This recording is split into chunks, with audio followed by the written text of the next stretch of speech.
like to talk about today. Angie, would you like to take everyone through what we've got on our list? Sure. Good morning, good afternoon, evening, wherever you are in the world. There's a couple of things I thought would be interesting to talk about today. One is that a lot of venues around the world have started their second phase reopening. And so I thought it'd be really interesting to see what the data is saying about how they're performing and how that compares back to the first reopening of 2020 and sort of how we calculate that in general and where benchmarks come from and all of the rest of it. And then also a quick look at some of the higher recovery markets as well, because they might give us a little bit of an indication of what to expect a little bit further down the road in the northern summer, once the vaccines are in full swing and once people are sort of moving about a little bit more, not at full recovery, but just sort of what the nearer term or midterm future holds for us. Exciting. And this is the very first time that we are using this platform. We are currently live on Facebook, LinkedIn, and YouTube. So we really encourage you all to ask your questions and we will get through them throughout the session. I know that some of our visitor attractions, or a lot of visitor attractions out there, have experienced rolling closures where they're closed down and then opening back up, and then that cycle sort of goes on for a little bit. But many have started reopening again, which is really fantastic. What does that subsequent reopening look like for a lot of venues, Angie? We've had a couple of subsequent reopenings with the rolling shutdowns that have come through. We first saw it actually in Asia quite early on into the pandemic, where they had a few rolling shutdowns that hit them really early on. And so they were sort of the first market that we saw close down a second time and reopen.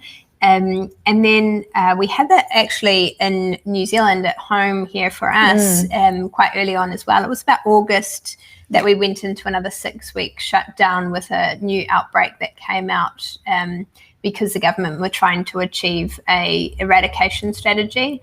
And Australia went through this as well towards the end of 2020. They had a big outbreak in, was it Melbourne and Sydney have both been hit. And we've also seen it across the US early on in 2020. Arizona went through this quite early on, and they actually shut down and reopened and a bit in the UK too towards the end of the year. And of course, the UK have now been hit. They opened very briefly at the end of 2020 and then really sadly hit by that UK strain, which is so heavy, and so shut down again. And then they are still in that shutdown phase at the minute. But in terms of the markets that have closed and then reopened, we're seeing a few through the US. New York has actually stayed open the whole time. We've seen a few markets like California and DC where outdoor venues have started to reopen, and then other spots like Chicago, Miami, where they have reopened again subsequently. So we're starting to see what that looks like. And I think for venues that are still closed right now, like in the UK, like in other parts of the US, where the venues haven't reopened, it is really interesting to look at these 2021 secondary reopenings, see how they're performing, and then compare that back to what our expectations can be. Just out of interest, how we calculate that is our recovery index benchmark, which we launched last year. And what that does is it takes your visitation data and it compares back to what you're seeing now versus the equivalent time for a normal year. And it conducts that on a rolling 7-day average, so it sort of smooths out for the fact that you might see a bump in the weekend and lower during the weekdays. It uses equivalent days, so for example, it compares a Monday this year with a Monday last year in February and all of that sort of thing. And then we can summarize those weekly and monthly and globally, or go locally to sort of the venues nearest you, or by groups. Like we've had quite a few industry associations and tourism authorities joining us so that they can have their own benchmark for their group, because I think that's the most interesting thing when you're looking at this benchmark data, is to say, how am I performing, but how do I compare with everybody else, and specifically with my select peers and groups are the best way to achieve that. And so that's the recovery index. It's totally free to participation, which is wonderful. So you can sign up at join.dexhibit.com and be in there in an instant. Yeah. And do remember, if you have signed up already as well, to get in and share your data if you're reopen again. But even if you're closed, you can get in, share your data from your first reopening and your normal years of performance to contribute to the benchmark, to access benchmark data. And remember that data does stay private, safe, and secure. So nobody else can see your data. It just contributes to an anonymous benchmark pool, and everything's sort of aggregated up. So it's nice and safe and secure. And it's really great because if your team have not had a visitation dashboard in the past, this is a really great opportunity for you to start that up and really have that one source of truth for visitation data. So highly recommend for you to go into join.dexhibit.com, free forever for visitor attractions. And it's a really, really great tool. Get your first dashboard if you haven't had one already. Just a bit of a plug there. But in terms of that reopening index, right now for February, it's sitting quite high globally. We are seeing with these markets that are open at the moment that it's sitting at 42% for the month of February so far. And I think that's pretty impressive. That is a good result. We were seeing it sit, between 20 and 30% for a lot of 2020. So it's good news that it's that high going into 2021. And of course, a little bit of that will be because we're still in the northern winter. And so traditionally, this isn't a particularly busy time of year anyway. So when we say compared to normal isn't significant, but it's still great news. And even if we compare back to, say, November, December, which is still a quieter month usually in Northern Hemisphere, still great news there, which is fabulous. That's really fantastic. And for everyone who's just joined us, welcome to our live session. Angie and I are talking about secondary reopening trends for visitor attractions. So we've just gone through to say that visitor attractions who are reopening for perhaps the second or third time are experiencing, it was 42% of visitation compared to a regular year. So that may be 2019 or 2018. And we are going to be talking about this for the next 20 minutes or so. So if you have any questions about what the industry is seeing in subsequent reopenings at their visitor attraction, please let us know and we'll be happy to answer your questions. So a couple of things that I thought was interesting as well about that index is that it's starting to develop into a more common experience. Last year we saw these wild sort of global peaks and troughs, and it was quite extreme. Things were changing all the time. Some venues were benefiting hugely, and they were even doing better than a normal year. Some of them sort of 200-300%. Yeah, incredible. Which is fantastic for them. And then others sort of really struggling to get off the ground with single digits of recovery. And so what we're seeing is a lot more of a common experience, that sort of the quartiles, those inner quartiles, and even the total range of the benchmark is coming in a lot tighter. But it's all good news on the recovery front for a second reopening. And I feel wonderful saying this because last year, whenever we did one of these broadcasts talking about recovery, it was bad news. So it is absolutely just so exciting to see these new data coming through. So 3 things that I thought were really interesting about this. First of all, is that when venues are opening for the second time in 2021, the starting point is better than the starting point of the first reopening. So know that if you're opening up for the second time or you're about to, expect it to go better than the first time. The second thing that is really good is that the recovery is faster. So last time we saw most venues were sort of taking a few months to get up to their sort of new normal peak of recovery.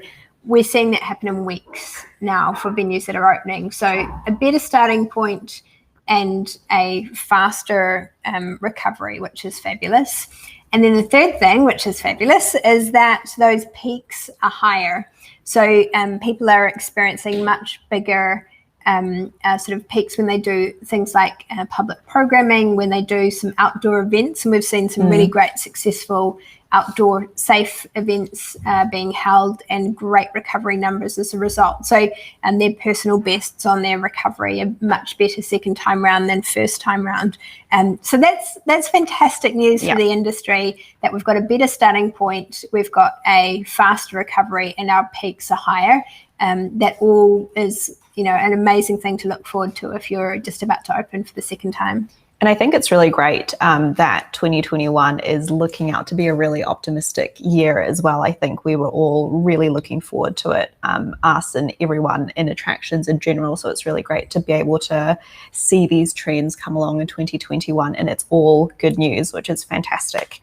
And as we have been talking to a lot of attractions around the world, of course, their priority is to have safe and happy visitors, of course, for people to have a really great experience while they are on site.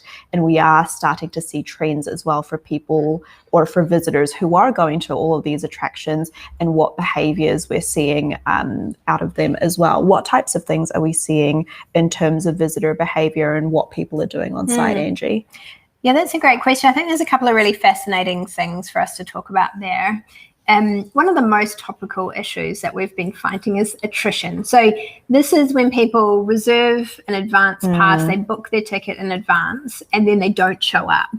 And pre-COVID, and this was mainly a concern of venues who had free passes, and very few of them that had free passes required booking in advance, because it was really only if the venue was operating at or close to capacity that it was relevant.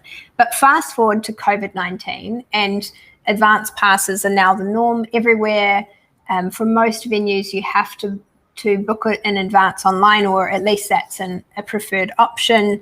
And so everybody is dealing with attrition. And interestingly enough, this phenomenon of no-shows is affecting not just these free venues, but it's also affecting paid venues, and not just on their free access, like members or season pass holders who are getting in free, even though other visitors would be paying a door charge. It's also affecting paid tickets, and even for really expensive tickets. So we're talking about theme parks where, we're paying over $100 for a day, and even those venues are experiencing unusually high attrition rates under COVID-19, more so than they usually do. And even if you have already got the revenue off the ticket and you can recognize that, we're still talking about a loss of average revenue per visit, because that's one visitor that's not spending in the cafe or the shop. It's a visitor or a ticket space capacity wise that could otherwise be used up. And we're seeing average rates across the sector for those free admission, whether that's a free venue or a membership, that are as high as 50% or more, which is it's a big number. And this creates all sorts of havoc, because when you go and issue a bunch of tickets to your capacity allowance, you've worked out how much that is based on how many people you can have your occupancy around. And if half of those people don't show up, that's a significant loss of visitors and potential revenue at a really important time when commercial sustainability is front of mind for everyone. And what we've seen second time round with reopening is that attrition remains high. There hasn't been a dramatic drop back down to normal attrition levels. This is still an issue that's here to stay. It may be perhaps a permanent visitor behavior change, that attrition has become more of a problem. So this is going to be a really interesting one for us to monitor. But what this means is that we just need to be a lot smarter about capacity management to optimize for high occupancy. So we need to be able to understand the insights that are coming out of attrition rates, to know that people who book X days out are less likely to show up, or people who come in on a Saturday morning are less likely to show up, or people on this particular ticket type, or whatever the trend is for your venue. And we can even get to the point of predicting attrition rates, which makes it, when you can forecast them, you can allow for them, and then to cycle back those allowances into either our original ticket allocations out to the market or our same-day passes. So this is a really, really big trend for the industry right now, and I think it will remain so at least until the end of the pandemic. And I know that a really big part of that, keeping visitors safe and happy while they're on site as well, is this whole game of occupancy and capacity management. And I know that at the moment we're doing a lot of R&D, research and development, around how we help visitor attractions with managing occupancy and capacity. And we've got a couple of insights here around what that's looking like for visitor attractions as well. Could you share with us what we're seeing in the numbers, Angie? Yeah, I think the good news here is that the venues that we've seen getting better at working with capacity, their utilisation rates are coming up. And I think that that's thanks to sort of the experience of the first reopening and taking those lessons into the second.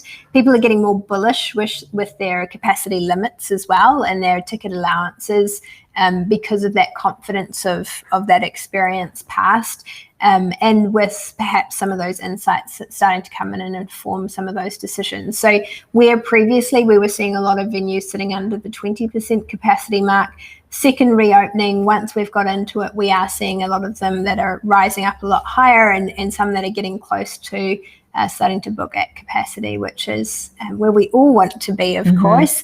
And then we are seeing venues that are starting to loosen some of those capacity restrictions as well, as they get that experience and that confidence of how they can move visitors around while keeping everyone safe and physically distant, and all of that sort of thing. So it's about both managing the capacity and the demand to fill it, and then being able to optimize that and how we handle those ticketing processes. Very nice. So we, mid last year, we released a tool called Scenario Simulator.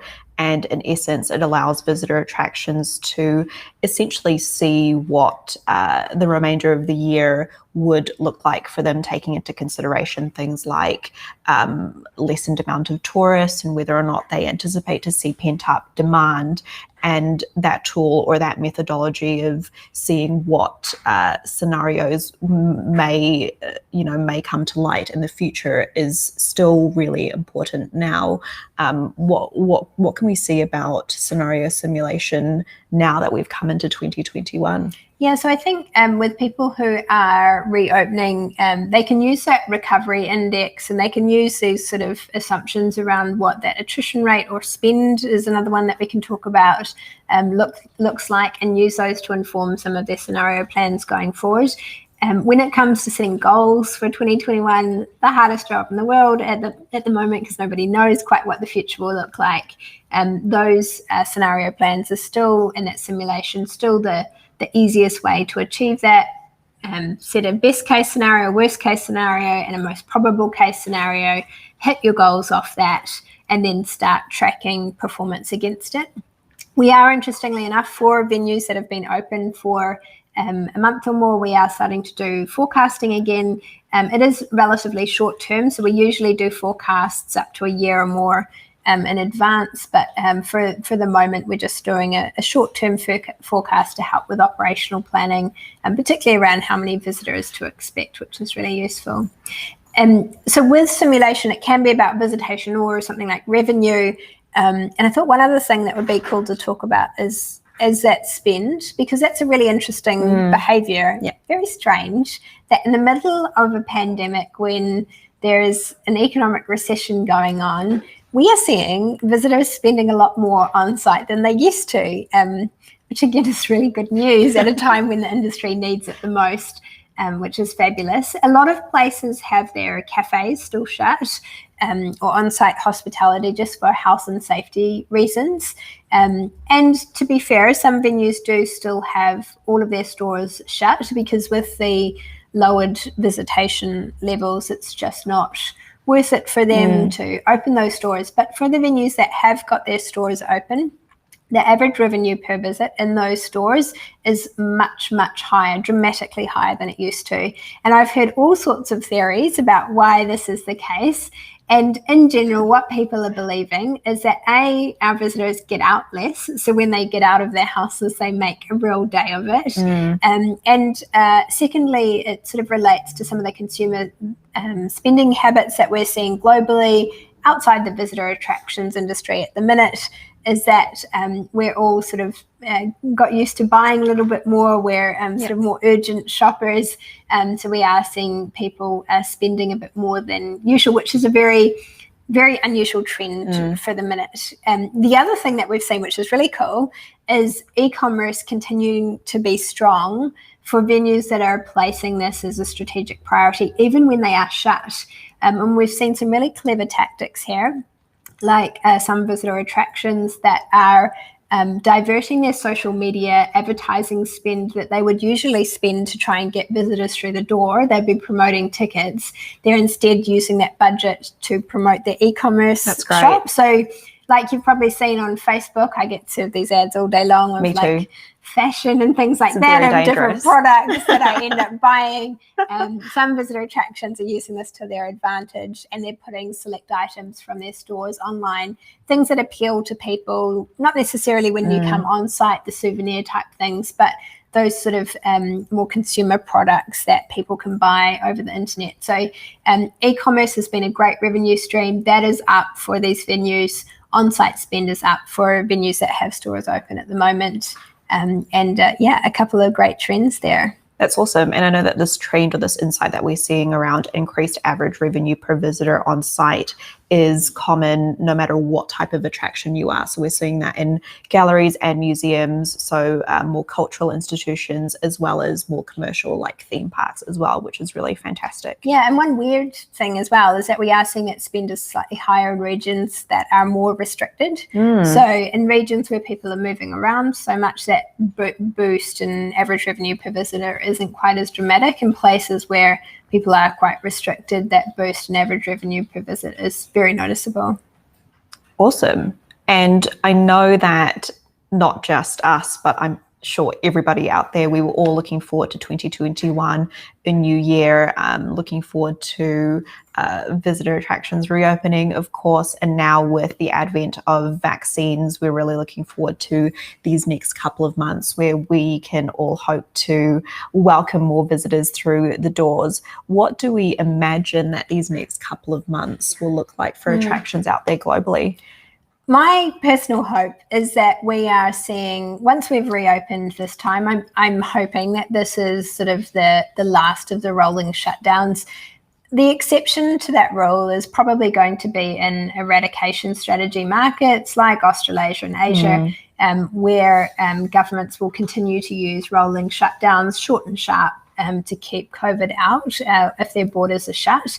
But in areas like the US and the UK, we are expecting that once they open up this time, hopefully, fingers crossed, this is the last rolling shutdown that we will see for the pandemic.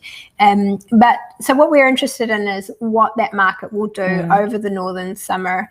And again, once those markets are opening, we are expecting that we will start to see those governments reducing those capacity restrictions, or in some markets where the venues have a little bit more autonomy over that decision, that through their confidence and through reducing case numbers in their areas, like we've seen in Israel, their vaccination program's going really well. And so there is more sort of public confidence around a few more freedoms, that they will start to relax their capacity restrictions as well.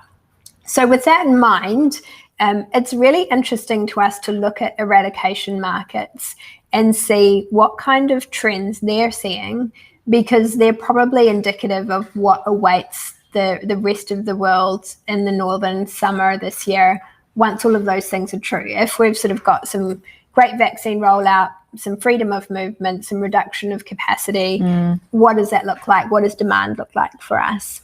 And if we look at the Australasian market as a good proxy for that, we are seeing them sit at actually over normal for the domestic audiences, because these are markets whose borders are closed. There is zero international tourism, but it also means that their audiences can't leave their market. Nobody's going on holidays at the moment.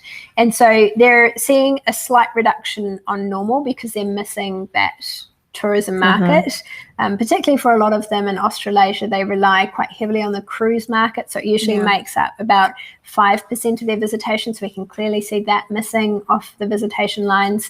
But for that domestic audience, which would normally be there, they are up over 100%. So they are seeing a fairly decent amount of recovery there. They're seeing a lot of still great spending and so forth.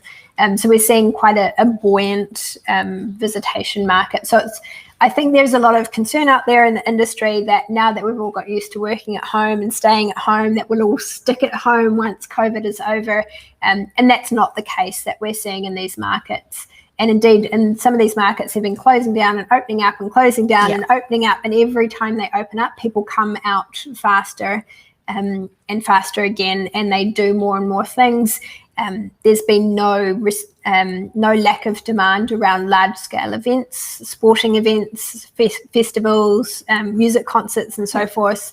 They've been booking out. There's no fear around it. People have returned to normal behaviours like touching things in markets that are confident that they have eradicated COVID-19. So I think that's all really interesting. Of course, the big question mark remains travel and tourism, of how quickly people will start traveling again.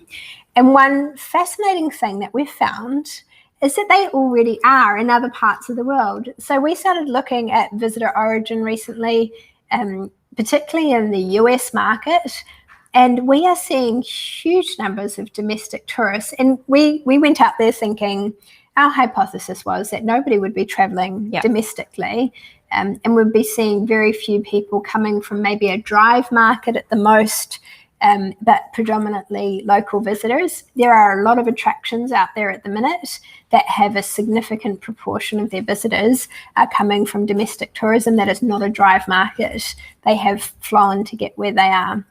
There's still a lot of movement happening around the US, and it's picking up more and more. So I think that was a really interesting thing. And I think, again, if we can kind of extrapolate a little bit of theory there, the proposition would be that people will return to travel quite quickly, which is good. So it's been a great start to reopening with that higher starting point of second phase recovery being better than first reopening. That recovery has been happening faster in months rather than weeks. Those peaks or personal best of recovery are hitting higher numbers than they were in 2020. And we are seeing that A, in our eradication markets, domestic recovery is great, and B, in our US market, that domestic tourism is still alive and well. So exciting. It's really great to be able to sit here and talk about all of this good news or all the great things that we're seeing already coming out of 2021, and we're really early days into this year as well, which is really fantastic. I think though, Angie, that maybe all of the agenda items that we had on our list for our live session today. So we've covered what we've been seeing in visitation in the industry, what we've been seeing in visitor or in visitor behavior as well. Also what we're seeing in capacity and occupancy management, in attrition or no-shows. So if you've just joined us, highly recommend that you go back to the beginning of this live session to catch up on all of that. But in summary, I think, we're seeing really great things come out of 2021 already, and we're really looking forward to hopefully doing another one of these in a couple of weeks' time to be able to report in some more good news on what subsequent reopenings look like for visitor attractions out there. But if you have just joined us again, we've been talking about how at Dexibit we've been building a free visitation dashboard with industry benchmarks where you're able to see how your visitation compares to others out there in the industry. And you can try that out for free at join.dexibit.com. It is free forever for visitor attractions, and you can upload your historic visitation data on there, have one source of truth for your teams. And it's a really fantastic, really easy to use tool. But that may be us for today, Angie. We've talked about so many things today.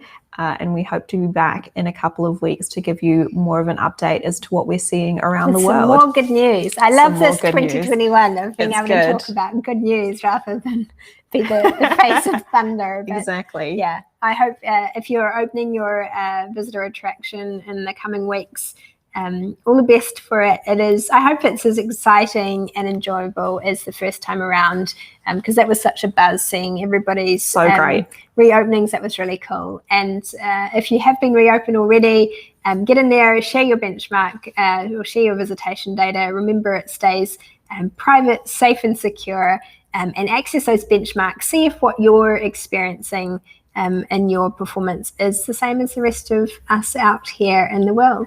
And we've had a really nice comment come in from John Rouse. Thanks, John. And thank you everyone for watching our live session today. If you've got any more questions, please feel free to reach out to Angie or I about any of the things that you've heard today. And we'll see you next time. Bye.